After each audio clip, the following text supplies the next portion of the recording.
This channel does not promote any violent, harmful, or illegal activities. All content provided by this channel is meant for an educational purpose only. তবে এই মুহূর্তে আরো একটা update জানিয়ে রাখি মালদায় এক তৃণমূল কর্মী মারা গেলেন। এই মুহূর্তে লেটেস্ট আপডেট জানালাম আপনাদের, এক তৃণমূল কর্মী তিনি মারা গিয়েছেন, তৃণমূল কর্মী খুন হয়েছেন, আর এক তৃণমূল অঞ্চল সভাপতি তিনি এখনো গুলিবিদ্ধ। এই মুহূর্তে লেটেস্ট আপডেট জানিয়ে রাখি মালদায় যে শুট আউট হলো সেই শুট আউটে একজন তৃণমূল কর্মী তার মৃত্যু ঘটল, অর্থাৎ 12 দিনের ব্যবধানে মালদায় 2 তৃণমূল নেতা কর্মী মারা গেলেন। এই মুহূর্তে লেটেস্ট আপডেট জানিয়ে রাখি আপনাদের, মালদায় এক তৃণমূল কর্মী খুন, গুলিবিদ্ধ তৃণমূলের অঞ্চল সভাপতি সহ 2। যে খবরে লাগাতার আমরা নজর রেখে চলেছি, মালদায় ফের তৃণমূল নেতাকে গুলি, দুলাল খুনের 12 দিনের মাথায় খুন তৃণমূল কর্মী, গুলিবিদ্ধ তৃণমূলের অঞ্চল সভাপতি সহ 2 জন। হাসপাতালে ভর্তি তৃণমূলের অঞ্চল সভাপতি বকুল শেখ এবং তৃণমূল কর্মী ইসারউদ্দিন শেখ। নিহত তৃণমূল কর্মীর নাম হাসা শেখ। তৃণমূলেরই আরেক গোষ্ঠীর বিরুদ্ধে গুলি চালানোর অভিযোগ। লাগাতার যে খবর আমরা নজর রেখে চলেছি, মালদায় ফের তৃণমূল নেতাকে লক্ষ্য করে গুলি, দুলাল খুনের 12 দিনের মাথায় খুন তৃণমূল কর্মী, গুলিবিদ্ধ তৃণমূলের অঞ্চল সভাপতি সহ 2 জন। হাসপাতালে ভর্তি তৃণমূলের অঞ্চল সভাপতি বকুল শেখ এবং তৃণমূল কর্মী ইসারউদ্দিন শেখ। নিহত তৃণমূল কর্মীর নাম হাসা শেখ।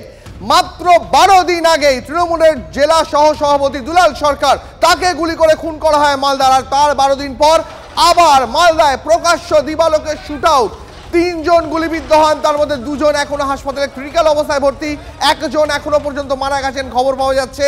বাকি যে 2 জন হাসপাতালে ভর্তি তাদের অবস্থাও ক্রিটিক্যাল, যেমনটা জানাচ্ছিলেন আমাদের সহকর্মী মালদা থেকে সুব্রতোষ।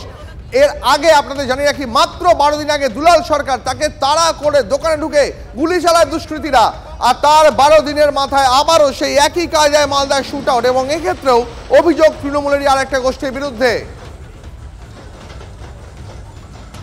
গুলিবিদ্ধ তৃণমূলের অঞ্চল সভাপতি সহ 2 জন হাসপাতালে ভর্তি তৃণমূলের অঞ্চল সভাপতি বকুল শেখ এবং তৃণমূল কর্মী ইসারউদ্দিন শেখ।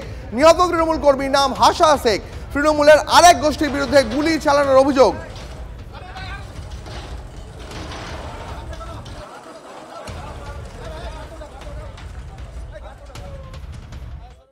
আসলে গোটা তৃণমূল তো একটা দুর্নীতিতন্ত্রের উপর দাঁড়িয়ে রয়েছে। মালদায় যিনি খুন হলেন, কি কালিয়াচকে যে ঘটনা ঘটলো, কি কলকাতায় যে ঘটনা ঘটলো, আমাদের মনে হয় যে এইটা আসলে ওই দুর্নীতিতন্ত্রের মধ্যে কোথাও একটা শতাংশের গণ্ডগোল, ভাগের গণ্ডগোল ইত্যাদি হচ্ছে।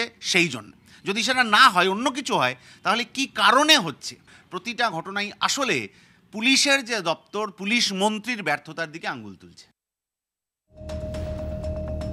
যে খবর দেখাছিলাম আপনাকে, মালদায় ফের তৃণমূল নেতাকে লক্ষ্য করে গুলি চালানো হলো। দুলাল সরকার খুনের 12 দিনের মাথায় খুন হলেন তৃণমূল কর্মী, গুলিবিদ্ধ অবস্থায় অঞ্চল সভাপতি এবং আরো এক তৃণমূল সমর্থক।